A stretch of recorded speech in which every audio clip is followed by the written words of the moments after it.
অনাবিল আনন্দে ভাসছে গাইবান্ধার কালীবাজার এলাকার আহসান হাবিব ও রাজিয়া সুলতানা রানুর পরিবার। তাদের ঘর আলো করে আজ জন্ম নিল এক কন্যা সন্তান। আমার প্রথম হচ্ছে মেয়ে বাচ্চা, আমি অনেক খুশি।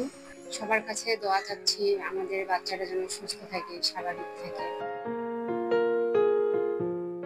নবজাতক ও তার পরিবারকে শুভকামনা।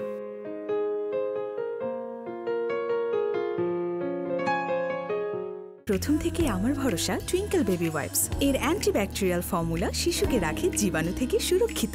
5.5 pH ব্যালেন্স শিট ত্বক রাখে কোমল ও মসৃণ, আর অ্যালকোহল মুক্ত হওয়ায় ত্বকে র্যাশ হয় না। টুইঙ্কেল বেবি ওয়াইপস, শুরুটা হোক যত্নে।